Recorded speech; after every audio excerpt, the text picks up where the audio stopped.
6 Plus and WKMG. We're getting results in your neighborhood now at 6:30 p.m.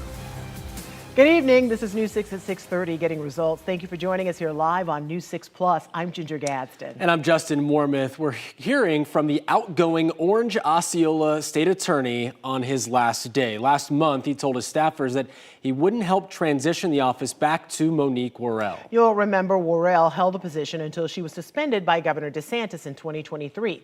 News 6 reporter Stephanie Rodriguez joins us now from downtown with the story. Almost a year and a half after being removed and replaced by Andrew Bain, Monique Worrell will return on Tuesday. While he wasn't available for a sit-down interview with me on Monday, Andrew Bain did answer some of my questions here outside of his office. It's your last day in office. How are you feeling today? It's a good day, So we're going to continue to do our work today. So I'm happy to see what's going on. In December, News 6 obtained an email Bain sent staff saying he wouldn't help during the transition to Worrell's administration because of the executive order removing her on accusations of neglect and incompetence. I do not feel I can lawfully assist in a transition to an individual whose lawful suspension was affirmed by the Florida Supreme Court, he wrote. Later that day, he released a statement saying he was willing to ensure a smooth transition and to enforce the will of the people. Can you talk to us about the memo you sent out about the transition last month? How's that been going so far? I've been going well. As far as I know, she still refuses to talk to me, so I don't know how it's going for her. Have you reached out to her? We reached out. She's seen me on multiple occasions and still hasn't talked to me, so that's what it is. Worrell, who beat Bain with 57% of the vote, talked with News 6 investigator Louis Bolden in November about her expectations for the process. This is a hostile transition, if it is to be a transition at all. I have to, while doing those things, also consider the fact that I may never actually make it to the seat that the people elected me to go to. Worrell is scheduled to take the oath of office Tuesday morning, and the 9th Judicial Circuit Office website already has her seal.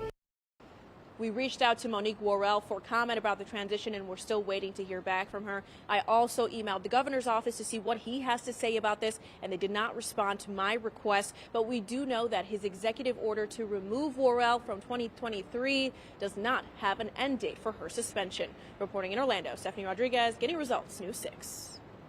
All right, Justin, do you know where your big coat is? I have it with me because I watch the news. I stay on top of it. I especially focus on the weather when we have a front like this. Oh, yeah. I mean, meteorologist Samara Kokinis joins us now. She could break this down better than we can. It's going to drop like a rock, Samara. Exactly. So I have my Sherpa lined something.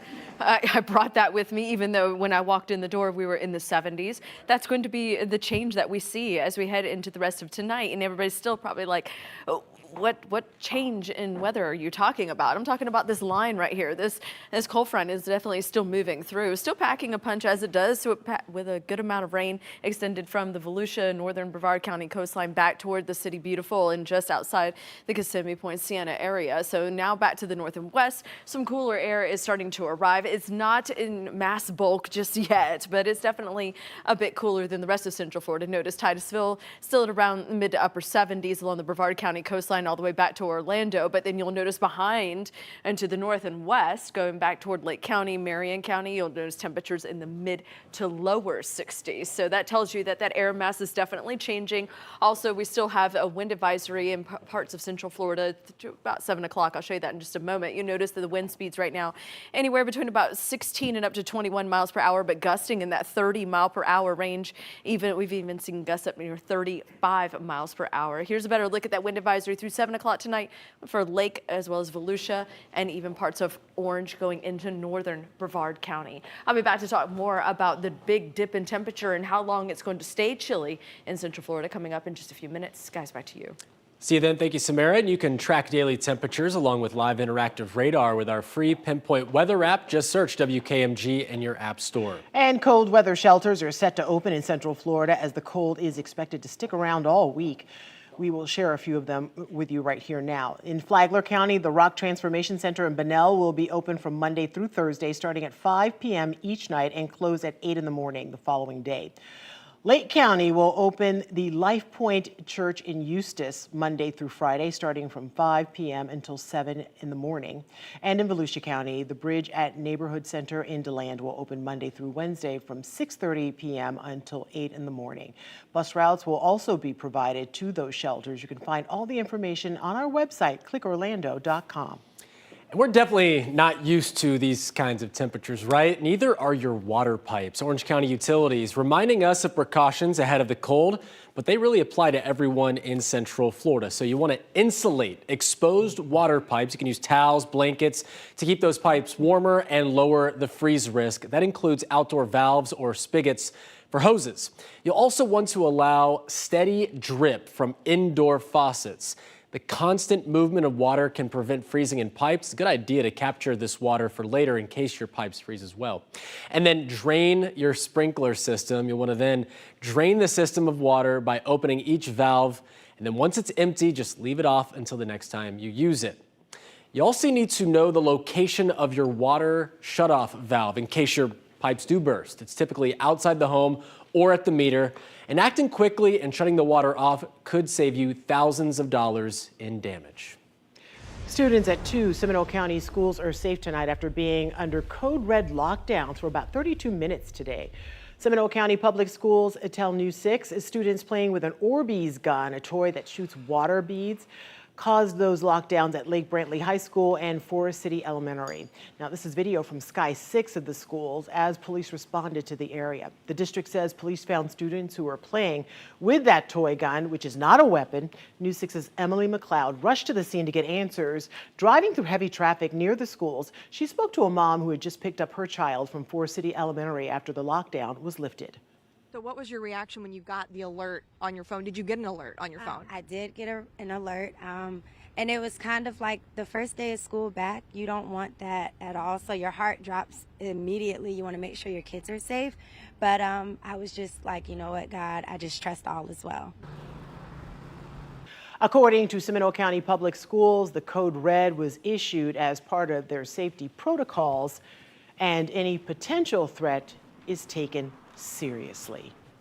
Well, now that the holidays are over, it is time for another season. We're talking about tax season, and according to the IRS, con artists are already working to steal your personal information. Yeah, News 6 investigator Louis Bolden has the warning in this week's Schemes and Ripoffs Alert. We've all gotten them. Unsolicited text messages and emails, seemingly harmless, but secretly after your information. Unfortunately, each and every year we see more and more tax scams and schemes. IRS Commissioner Danny Werfel sat down with News 6 and says phishing and smishing schemes top the list of this year's Dirty Dozen, which is our top 12 tax scams to be on the lookout for. If it comes in email, it's phishing. In text, smishing. Werfel says sometimes the crooks want as much personal information as possible so they can use it to fraudulently file tax returns and claim refund money that isn't theirs. Other times they want fast money now. It'll say something like, this is the IRS. You owe $4,500. Click here to pay or face significant more penalties. Does the IRS ever send links? No. That's the first red flag, and there are others. Werfel says the IRS won't initiate contact with you by email or social media to request personal or financial information. It is our effort to get the word out to taxpayers on what to be on the lookout for in terms of tax scams. If you think you've been the victim of a scheme or ripoff, email me at lbolden@wkmg.com. Remember, don't fall for the scheme, don't get ripped off. Getting results, I'm Louis Bolden, News 6. If only those people had real jobs. Problem is, Ginger, is that it's so lucrative that they feel like it might be a real job, and unfortunately people fall for it all the time. That's why we get the word out. And it's a great reminder, especially as we start the new year and get into tax season, no doubt. All right, let's take a look at what's trending right now on Central Florida's #1 news website, clickorlando.com. How to protect your plants as Central Florida braces for frigid air. Since those feels like temperatures could be below freezing this week, Lucas Nursery shared ways to cover your plants and those common mistakes to avoid. One thing people may not consider is covering the plant in addition to its trunk. Most of the heat actually comes from the ground, which can circulate the insulation inside the frost blanket. Make sure to get some pins out when shopping in order to ensure the frost blanket can trap as much heat as possible. You can find the rest of the tips shared by Lucas Nursery at clickorlando.com. I needed that information our first freeze because I lost, I think, a little avocado tree. I was so proud of it. I got it from a little sprout. Yeah. I was so proud. And it's like this tall, but now the leaves are like, That's the last thing you wanted to happen as well. I mean, like, this happens so infrequently here in Central I know, you're not Florida. used to it. I forgot about the little guy. Used to it, and you just want to protect those little plants. Sorry, fella. Yeah. Try again next year. That's right. Here are some of the other stories trending right now on clickorlando.com. This crazy Florida ghost town was built on the water. So if you take a trip to Biscayne Bay in South Florida, you may spot an odd sight on the bay's shallow waters. 6 shacks stand on rickety-looking stilts. I feel like that was a tongue twister. Yes. Appropriately called Stiltsville. Its history stretches as far back as the 1930s.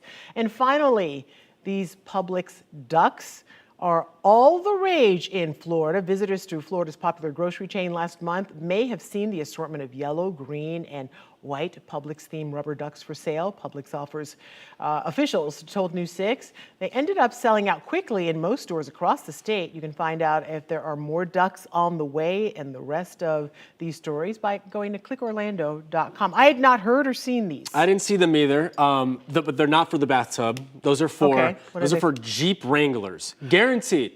People see you drive by a Jeep Wrangler, they got like a bajillion ducks. Yeah, other Jeep in there. people give them ducks. Like you go to your car and there might be one on your little window or whatever. I don't know. Weird little cult they got going on. Yeah, it is. I didn't call it a cult. I think it's adorable. Well, when traveling by plane, sometimes it can be hectic, especially now since people are heading back home from their festivities and holidays, right? But some airports have found a way to ease the stress. I'm on board with this. Later in the newscast, how furry friend is bringing in some joy before the next destination.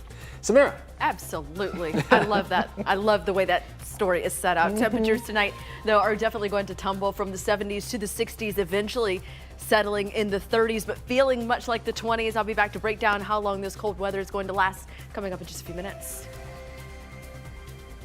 That launch pad out there in the distance is where one of the most powerful rockets in the world will go up, potentially in the next few days. And it's also the same spot where the world's second richest person told me it was going to happen some 10 years ago when there was nothing there. I'm Eric Von Anken. We're looking back to look forward coming up. You're watching News 6 at 6:30 live on News 6 Plus. We're getting results in Longwood, Rockledge, and all of Central Florida. We'll be right back. Brought to you by your local Toyota dealers. Toyota, let's go places.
Your Monday evening traffic alert. We are back to seeing construction now that most of the holidays have passed. So I'm going to give you a huge one that's taking place overnight. I-4 shut down east and westbound at State Road 528 for some repair work and widening project that's taking place on the ramps for 528. So this is what's happening. Everyone will get pushed off eastbound to 528. Westbound, you are exiting early over at Sand Lake. Follow the detour signs. Hopefully this should be wrapped up around 6 a.m. Again, I-4 closed east and westbound at 528 overnight tonight. I'm Trooper Steve with your News 6 Traffic Alert. Drive safely. I'll catch you in the morning. Well, a new Smyrna Beach developer is getting some heat from residents, businesses, and now the city for putting in a paid parking program. Yeah, business owners say it is costing them customers and big money. News 6's Molly Reed explains why the city is now backing the residents and business owners. The developer here in Venetian Bay posted these signs and started charging visitors and residents $2.50 an hour to park here at the town center and visit the businesses. It doesn't sound like too much money for the visitors, except the tab is really going to the business owners who validate the parking so the customers can park for free and they can keep their customers. Well, it turns out this fight caught the city's attention, and this isn't even allowed here. We're standing in front of a business that actually went out of business, yes. And they are tying that directly to the paid parking. Correct. And he just lasted a week. He didn't want to pay the $1,000 to $2,000 a month that our business is required now to pay. Carl Sharwath is one of the Venetian Bay residents who has been fighting the paid parking. Yeah, New Smyrna Beach found them at fault. They started the violation in December 27th. I don't think GeoSam has paid anything yet. They're still continuing. Now, violation notices from the city like this one are posted under some of the developer signs. So what's the issue? Well, the city and the developer called GeoSam have what's called a planned unit agreement. It does not allow for income-producing programs like paid parking. Since GeoSam didn't comply and get rid of it by December 27th, the city now has a hearing scheduled. A magistrate will decide if they should change up the agreement so the developer can keep the program. It's something that we never knew GeoSam was going to put on us necessarily. It's just an expense that we never really accounted for. Business owners here like Travis McDonald hope the city keeps the current agreement. We want to keep the doors open. I mean, rent's not getting any cheaper. We've talked about moving. We've talked about potentially closing. I know we don't want to. That would be worst case scenario, but you know, we're hoping for the best right now. Now, I reached out to the developer today for comment, but still have not heard back at this time. As far as that special magistrate meeting with the city over this violation, that's set for February 26th. In New Smyrna Beach, Volusia County, I'm Molly Reed, getting results, News 6. You can't do that. No, you can't. It's crazy how much that place has transformed, Venetian Bay. I mean, my grandparents used to live in there years and years ago, right when it first opened, and it's sort of just become this thing. And now you have kind of copycat, not really copycat, but other development happening through that stretch of New Smyrna Beach that in years past, it was never there. It was just like... Well, you do stories on Boomtown all the time, so you know why that's happening. Oh, well, they have the land there. Unfortunately, that land is flooding a lot of people as well. So that's a whole other story, but yeah, not great. All right, let's take you outside right now for a look at one of our favorite places, Mount Dora. Is it hopping tonight? No, people on a are Monday, back. The holidays are over. That's the dead giveaway. No Christmas sweater, no nothing. Just that car going right there. That's right. All right, but if they are out there come later on tonight and tomorrow, they're going to need more than a Christmas sweater, and that is for sure. Layer It's up. no joke, yeah. Right. I said earlier I brought my Sherpa lined something, and I do. I have a coat. You're going to need more than that, I have a coat. I think, Do you right? also have the long johns with the trap door in the back? No. Okay. Just checking. Just me. Wow. He got that for Christmas. I can just see that. That's like a traditional Christmas thing. Yeah. Going to the bathroom takes like 10 minutes, yeah. Okay, let's move on. Wow. You know what? I'm just going to walk over Or you just here. go in your ready for drawers the and then you warm trapdoor up question. like that. Nature's way of warming truthfully up. wasn't. I don't know how I'm going to be able to focus on the radar now. So as we look at the radar tonight, just a little bit of light to moderate rain left. Really not a whole lot as I zoom in a little bit tighter here. You can see that parts of northern Brevard County, just outside Mims, getting a little bit of light to moderate rain there, and that extends all the way back toward Christmas, just exiting University Park and Lake Pickett, also the Conway area clearing out, now heading out to basically we're looking at the 528. So we're really not going to see too much more rain left. You can see just a little bit of light rain kind of falling apart over the Kissimmee, Point Siena area. And I do believe that as we head into the rest of tonight, that front is going to continue to push all that rain out. And then we'll have that cold weather advisory that'll be in place through a good portion of the night going into tomorrow. So we're going to be waking up in the 30s, but it's going to feel like the 20s when you factor in the winds gusting out there. It's also going to be slightly warmer as we head into next weekend ahead of our next front. But until then, we're definitely got a lot of cold air headed our way. Here's our front draping all the way down the eastern seaboard. You can see it kind of fizzling out, a lot of the action still to our north and east. So we're not anticipating a whole bunch of widespread heavy rain left for the rest of tonight as I take you hour by hour.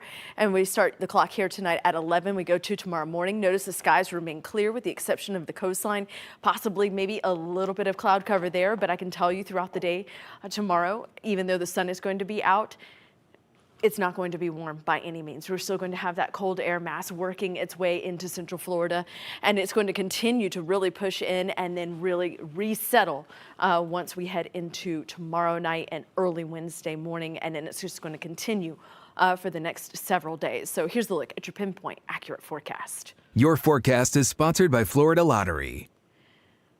And if we could just get that to go forward here, you'll notice that there we go. The frost and freeze potential is still out there for central Florida. So notice that across the dark pink areas, we're talking about Marion, northern Volusia, going into also Sumter County. We could see some freezing conditions as well as frost in the hot pink pretty much everywhere else. Overnight lows range from about 30 to about from about 35 degrees to about 43 for the overnight lows, but then you factor in the wind chill, it's going to feel like the 20s and 30s when you step outside early tomorrow morning. So get ready to bundle up and make sure the kids are bundled up if they have to go to the bus stop. Now let's get you some results and show you it's your pinpoint accurate 7-day forecast.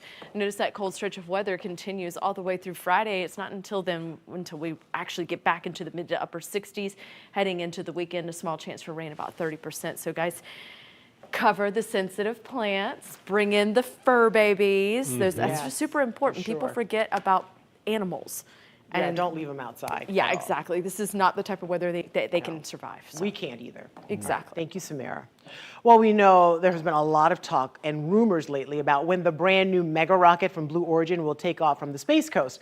So far, all Blue Origin has said that it has successfully test-fired the engines on its New Glenn rocket, but did not give a date. Now, we noticed the FAA has now set aside a window for early Friday morning.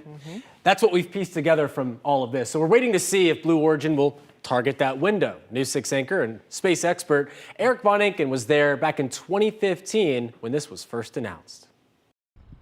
Understand something, Blue Origin is not NASA. It's a totally private company, so it doesn't have to say anything at all about what it's been doing over there in the mega factory or when it plans to finally launch the New Glenn. And historically, Jeff Bezos doesn't say much at all. He doesn't like to. But in 2015, he had a lot to say. He made a huge announcement and called us out here to the Space Coast for this. About 2,000 feet that way is going to be the new Launch Pad 36. And what is going to lift off from Launch Pad 36? Well, I want to give you a little sneak peek. Here it is, the new orbital vehicle. That was the moment 9.5 years ago that Jeff Bezos promised the Space Coast he would make our home his home for his heavy lift rocket and invest billions of dollars of his Amazon fortune here to make it happen. What does that mean to you? How does it feel? Well, it feels great. You know, I have some roots here in Florida. I went to high school in Miami. I interviewed Bezos in 2015 at the site of what is now Blue Origin's vehicle processing facility, the big building next to Launch Pad 36, where the private space company is readying its rocket. We don't have a name yet. We have a nickname for it. Internally, we're calling it Very Big Brother. Bezos eventually settled on the name New Glenn, named after the legendary John Glenn, the first American to orbit the Earth. The New Glenn is one of the biggest rockets in the world, almost as big as NASA's Artemis moon rocket and the monstrous Starship from SpaceX. Bezos spent millions to renovate the old, then Air Force Station launch pad, last used decades ago. And Bezos spent hundreds of millions of dollars on this the even bigger building, the biggest on this block just outside the Kennedy Space Center and the Cape Canaveral Air Force Station. 9 years ago, this was an open field. Now, this is where Bezos' team has been designing and building and assembling the New Glenn rocket. And Bezos also told us in 2015 that New Glenn would fly by the end of the decade. Last decade. So he blew through that deadline. He fired his Blue Origin CEO about a year ago, and he told his team they need to move faster. It appears they have. We've seen the rocket upright on the pad over the last few weeks. It is now down, as you can tell, but as soon as it pops back up, that means we're really close. We'll let you know, of course. We're now just outside the Cape Canaveral Space Force Station. Eric Von Aggen getting results. News 6.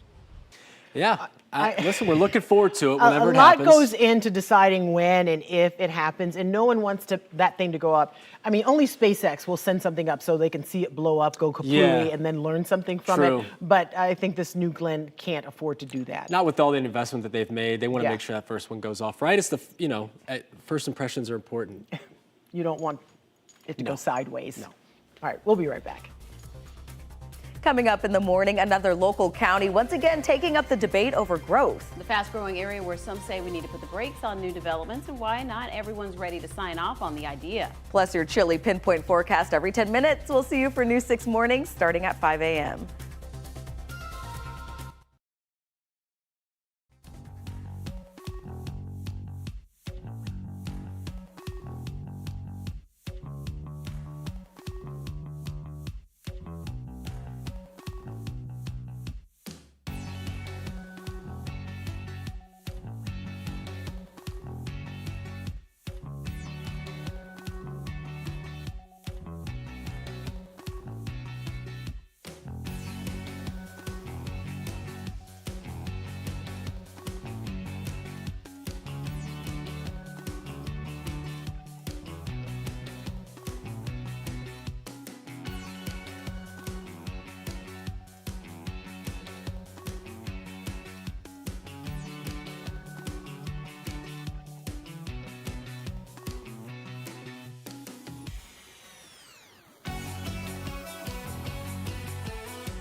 All right, so we all know flying can be stressful, especially this time of year, right? Yep. But a four-legged friend is bringing some tail wagging tranquility to the terminal. What a cutie. Take me there now. So a golden retriever named Dino has one job: to spread happiness and joy to passengers at an airport in Europe. 3-year-old therapy dog offers a dose of calm and comfort to travelers passing through Macedonia, giving them a break from long lines and hectic check-in counters.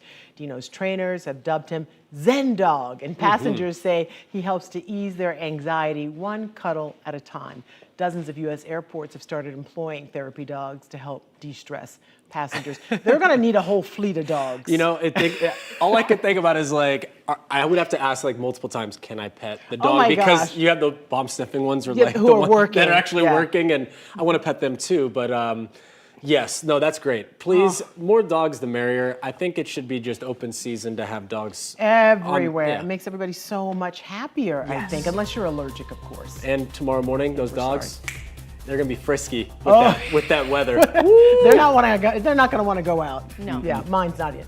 So thanks for watching News 6 at 6:30. Stream News 6 online anytime on our News 6 Plus Smart TV app. We break news on clickorlando.com. See you later.